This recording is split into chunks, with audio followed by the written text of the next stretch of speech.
Today I'm going to make some custom decoration rounds for a wedding reception, and they're like 15 bucks a piece to buy them at the store at Hobby Lobby, and so we thought it would be a cheapskate, and I just used my chainsaw here and cut these rounds up like this.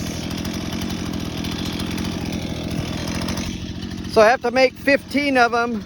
I ideally would like to have had a branch or a bigger trunk so it'd be easier to hold the wood in place, but since I don't, this is what I got.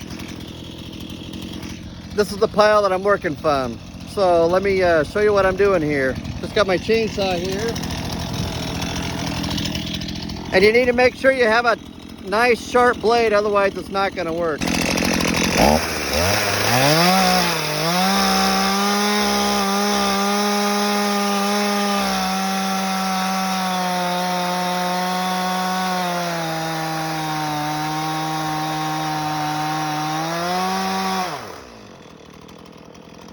Just like that. That's what you're doing. That's how you make them.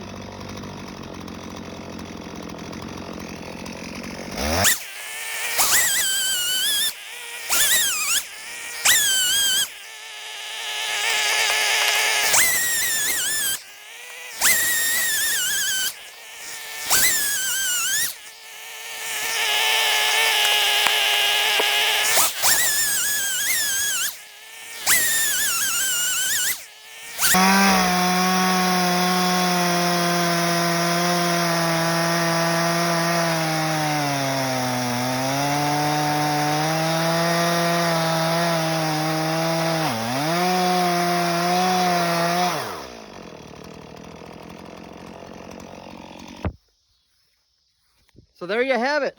There's I think 16 of them, and hopefully that's good enough for the job. A little bit of rustic look there. Some of these are walnut and some of these are maple, I think. And it's a dirty side, so just make sure you use a clean side, but there they are. And that's what we're gonna do. So that's how I made the potato rounds. The wood rounds for the decorations on the tables. Instead of spending 15 bucks a piece, I probably spent, I don't know, $2 on fuel and a little bit of sweat labor. Just like that.